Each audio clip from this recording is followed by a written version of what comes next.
welcome everyone. My name is Deirdre Evans, and I have the distinct pleasure to introduce Marilyn June Coffey. Native Nebraska, born with an affinity for language and a propensity for storytelling. A youthful curiosity and wanderlust led her to New York City, where she honed her writing skills, going from journalism to academia, teaching at the Pratt Institute. Professor and poet, she won the Pushcart Prize too. Great Plains writer, she's researched and told the stories from orphan trains to political dirty deals.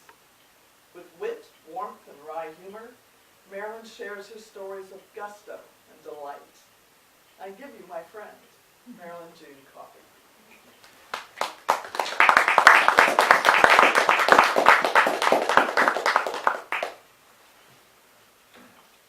I'm going to begin by passing out these flyers for you. Let's see. About 3 or 4 there. Pass down the line. So you can tell everybody what you have. And I'm going to ask you to tell me which one you want to hear.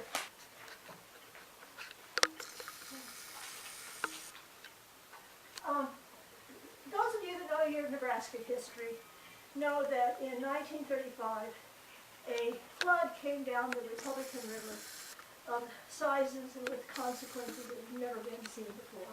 It's considered one of the worst natural disasters in Nebraska history. It's still considered that. And the water ran as high as 8 feet at different points. And it came with a great deal of gusto. And Arlene Mintzmyer was with her family in her house there, and they, hoping to escape the flood, went upstairs and then eventually went out on the roof, and eventually she and her family members were knocked off the roof by the flood, and she found herself in water. I'm going to read you just a real short description of how that felt to her. This is in, I wrote it, but it's, I was plunged into ice-cold water. Now you must remember that all was darkness. It was raining and the water was roaring. You couldn't hear yourself or anybody else speak, hardly. And later, people that were outside of the flood tell you that it roared so you couldn't hear, so you can't imagine what it was like to be inside it. It was really something. I was just fighting to keep myself going, you know. The water was thick with stuff, timber and boards and debris, and I got hit by things. I often said that I'd go between the boards and I'd just roll between them. That's the truth. I was black and blue and nail holes all over my body. You could see the water swirling, and you'd get in that and it would pull you down. In the deepest water, there would be whirlpools. Great, giant whirlpools that would suck you down just like a suction, and it was all darkness.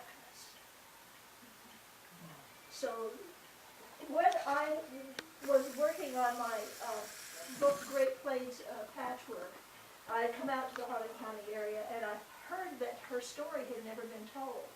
And so I went to see her, and she finally agreed.